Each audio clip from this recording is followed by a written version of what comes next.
Welcome back to the rundown. Now, our reporters are out and about tracking the impact of load shedding across South Africa.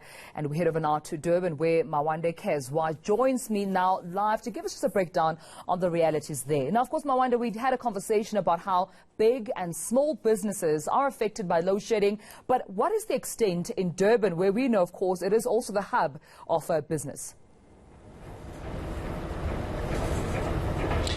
Well, seemingly things are under control based on the conversations that I've had with various parties, and one of them being the Transnet National Ports Authority.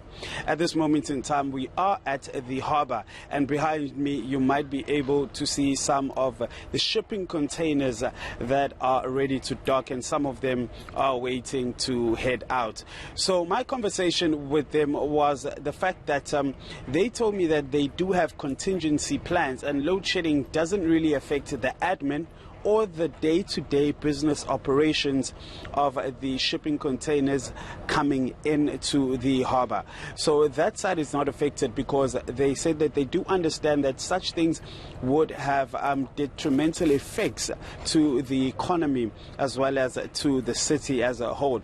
So a lot of people would be affected, not only companies that are based in South Africa, but also companies from abroad. We understand that globalization is something that is very common these days. So the effects would transcend far beyond our borders, and that is not something that can be afforded.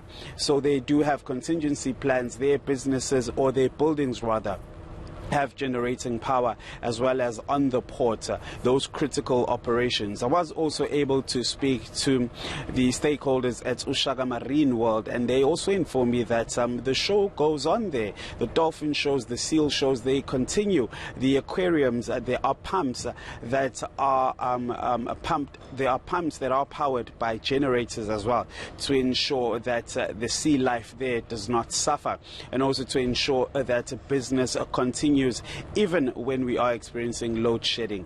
So what I'm getting on the ground really is that people have become accustomed to load shedding, and they've adapted.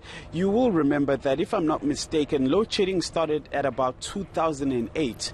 So if you look at 2008 until now, if I'm not mistaken, that would be almost a decade. And, you know, people have really come to understand what happens when there's load shedding and adapt. Some businesses have, some restaurants then revert to using gas as a means to make sure that their businesses run, and people are just adapting and coming up with different ways to ensure that their businesses are running.